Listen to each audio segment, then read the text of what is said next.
First of all, in Canada, they're starved for the sight of a good athlete. So Bret to them probably was a champion. Okay. And that's not really true. It is true. When Wayne Gretzky went away and all the good hockey players from Canada went into the United States, I mean, I'm being very sincere. I don't think you guys have any big name players right now. We got a lot of big people in the WWE right now, but it's still not the same. I'm talking about here inside. I think you probably left some stuff out of the story. But tell me. The history of Bret Hart. Would you say that technically Bret Hart was a brilliant wrestler? Yeah, what's that got to do with it? There are a lot of technically great wrestlers. There's different kinds of stars, though, right? There are stars. Stars are successful at every level. They draw big money in our business, right? Or they don't. They draw big quarter hours, or they don't. Believe me, if he had been drawing money, Vince would have never said, adios, please, go to WCW. It was also, you have to agree that was a downtime in the industry. Well, downtime or not. They were getting their asses kicked by WCW. It wasn't for us.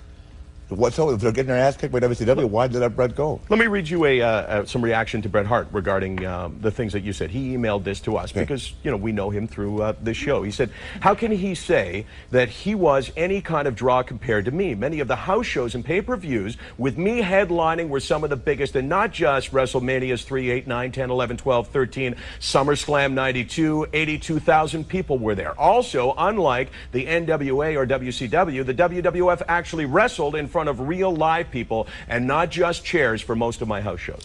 Yeah, but first of all, I'm not saying I was a big draw in the WCW war against WWE. I wasn't factored into that equation. But I did wrestle against Bruiser Brody, Dick the Bruiser, Bubba, Antonio Inoki, Dory, Terry, Jack, Harley. Where's Bret in that equation? The greatest performers of all time. I've wrestled all of them and been sold out every night, from St. Louis to Dallas to Charlotte to Chicago. He had lived up there in New York and never came out of New York. And when he was a champion, if he was drawing big money, it wasn't reflective in the ratings. You mean he was on a pay-per-view that had 50 other guys on it? I mean, what are we talking about here? Well, I guess I'm telling you that he drove a lot of those pay-per-views in the crowd. The WWE machine is made by Ms. McMahon. And so many guys are, and no one's going to disagree with that. Yeah, so many guys absolutely have made a lot of money and made a big name because they've been fortunate enough to be players in that commodity. Are you pissed at Bret because he didn't do what he should have done in the Survivor Series in the end? That he betrayed the understanding, the code that you have, which is that he's supposed to do what he's told. I'm not pissed at him at all. Well, did you lose respect for him? I did, yeah. Because he didn't do what Vince told him? Yeah. What I lost more respect for Bret is the fact that he whined about it for years.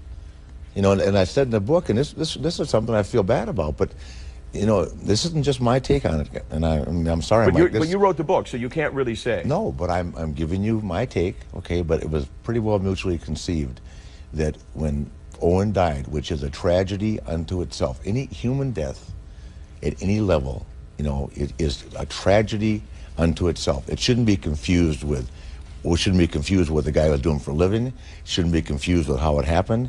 It's a tragedy of death. And of course, because we're under the magnifying glass, because it's wrestling, because he's an athlete, and because of the circumstances, it became bigger than life. But it was a tragedy. Nobody wanted that to happen. Nobody ever dreamed in their wildest dreams that he was a wonderful, wonderful young guy, great guy. But the minute it happened, man, up came Montreal again. I can document that for you if you want me to. I'll send you an email showing you that. There was a 3-page quote from Bret, and somebody sent me the day after Owen died. Owen's name was mentioned one time.